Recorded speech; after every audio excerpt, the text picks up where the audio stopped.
Hey, all you 37mm pyros. This is Precision Pyro. We're doing a series of back to the basics videos for 37mm. And this one is about basic building and some tips and tricks that'll help you stay safe and have effective rounds. We are going to be talking predominantly about black powder Pyrodex loads.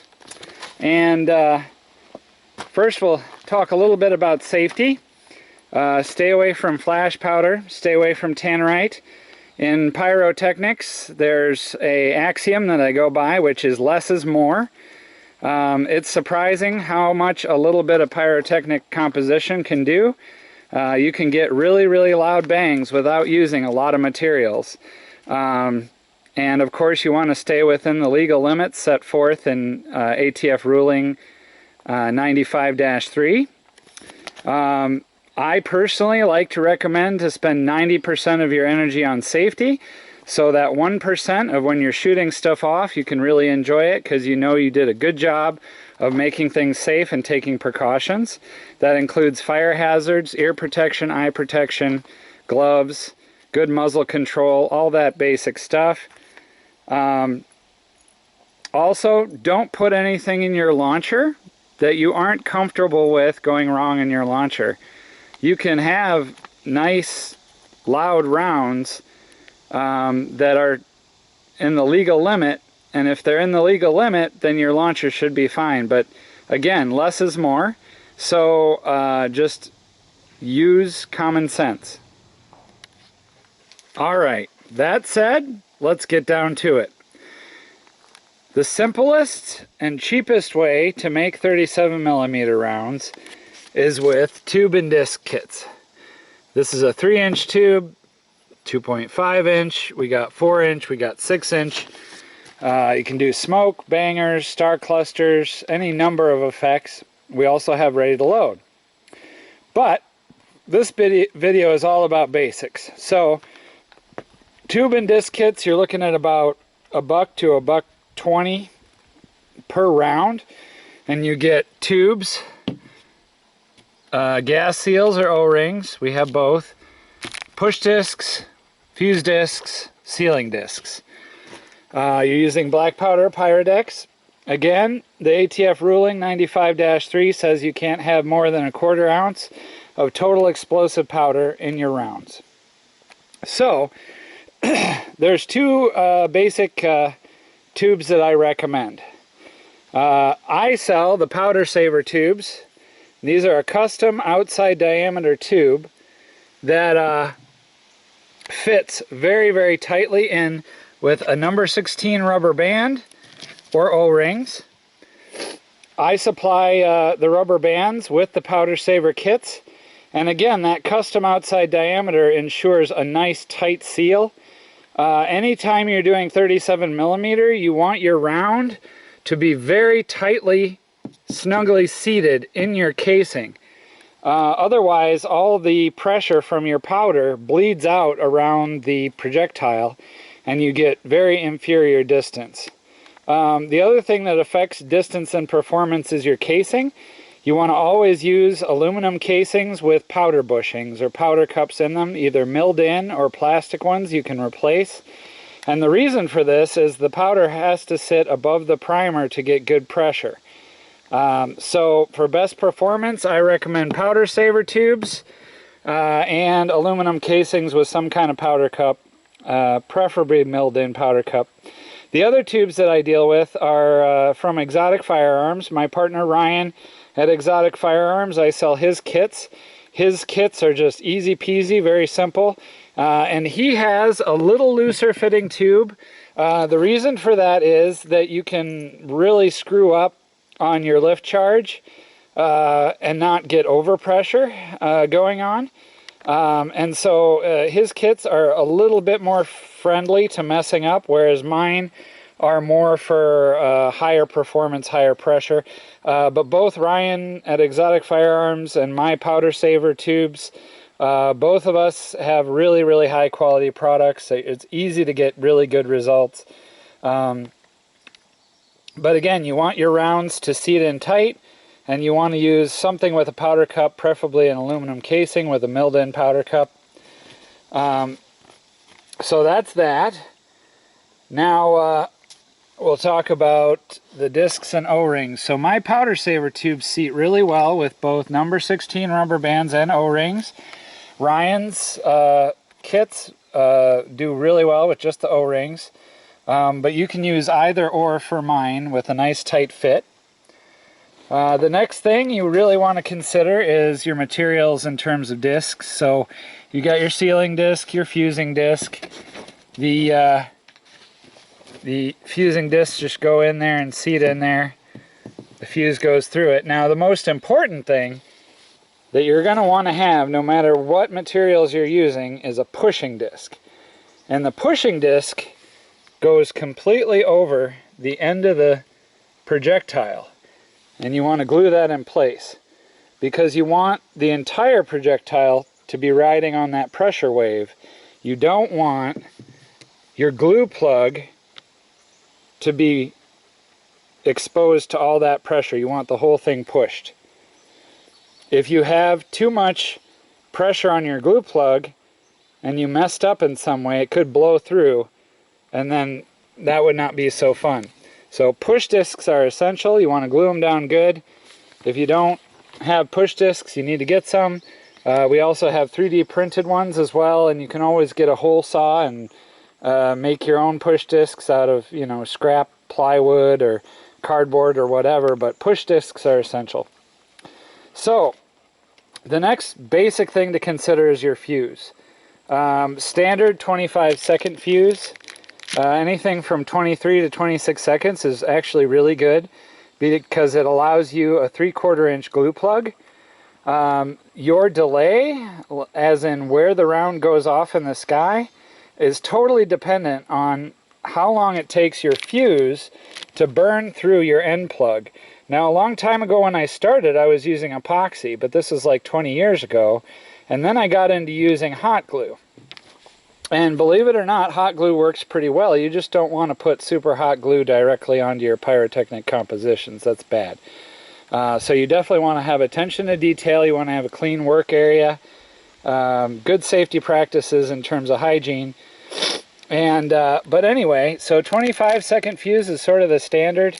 It's what I use in all my basic stuff. And that allows you about a 3/4 inch to an inch glue plug. Works really well in your banger tubes, as well as, you know, your larger payload tubes, or 4-inch and 6-inch tubes for smoke. The other option is a little bit faster fuse, and we use the faster fuse for what I call better bangers. And the faster fuse allows a much thicker glue plug, about 1.5-inch glue plugs on either side. It's going to really hold in that pressure and give you a better bang, and I suggest using burn rate catalyst for the burst on there, just to give it a little extra zip. So that's the basic part in terms of supplies. And the basic build method that I use, and a lot of other people use, it's basic kit method, and I can get you guys load data and information when you purchase a kit. I will supply information on demand, but basically there's two different ways to manufacture with cardboard tubes. One way is top down, and the other way is the bottom up. So Ryan recommends bottom up, where you put a disc in the bottom of your tube, you fill it up about 3/4 of the way or half the way with glue. You let that cool. The glue will shrink a little bit.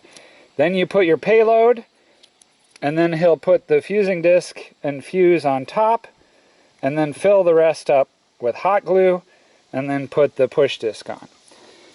The method I prefer is the opposite, where you start with your fusing disc pressed into the top, and you just press it down until you get 3/4 of an inch.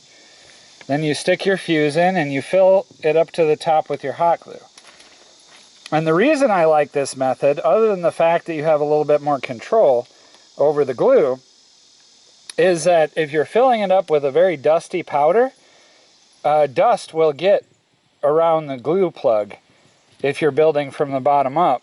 But if you start with the fuse end and go top down, this makes a much better adhesion to the tube. It sticks, the glue sticks to the tube better.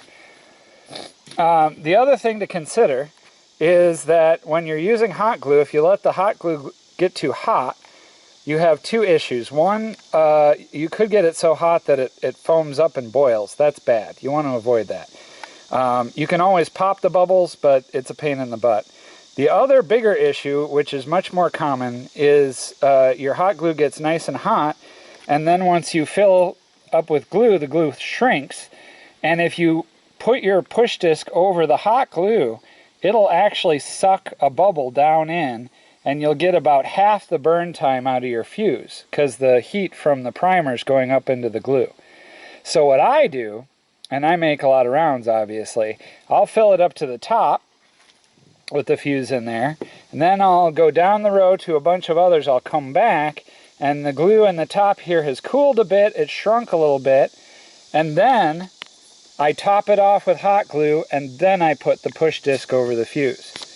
So that really eliminates that issue of the glue shrinking and drawing a bubble around your fuse. Again, I do a whole lot all at once. And I'll get into some ways to sort of scale up the process as well, because we do have some products for scaling up. But just to go over it again, bottom up, glue in the bottom, payload, glue in the top, fuse, push disc. My method, top down, disc, glue, weight, glue, push disc over the fuse. Once it's cooled, you flip it over. Now you fill it up and cap it off. So pretty basic, very inexpensive, very reliable, tried and true. It's been used that way for a number of years. That is just really the basics. Now, Pyredex and black powder are a little different. There's always going to be a little trial and error. Some of the tolerances on the launcher barrels are a little different. So you just need to sort of get trial and error until you get something that really is working reliable with your materials. So finally, another aspect of the basic video, it's sort of less basic, but definitely want to put it in here, is scaling up. So I like to make a lot of rounds at once, and I do a lot of testing and research. And so I used to make these wooden jigs. They're really nice stands, and these ones here are for the 2 1/4 inch banger tubes, and you just stick the tube on, you push your disc in, put your fuse, put your glue, let it cool, glue on your push disc. Now you've got one ready to load, and that's a really handy way to go, and you can do it for taller ones. So because this idea works so well for me, and making these stands out of wood is a pain in the ass, we started 3D printing these, so we're rolling out 3D printing stands. I'm going to have an entire video on how to use the stands. We have them for 2 1/4 all the way up to your 6-inch parachute, flare, smoke tubes. Now, the nice thing about these little ones is that you can do a lot more with them. So they're obviously really nice for the 2 1/4 banger or flying fish crackle banger tubes. But the nice thing about these small ones is they are also perfect for better bangers with the 3-inch tubes. You get a really nice 1.5 inch glue plug for your quicker, better banger fuse, and you use the powder and burn rate catalyst, and makes a lot of people happy. It's one of my favorite ways to make bangers, and it just gives you a little extra kick. I mean, either way you can make good bangers, but better bangers are better. So stay tuned for a video all about how to use stands, and we'll do more videos on supplies and streamlining things. So as usual, have fun and stay safe.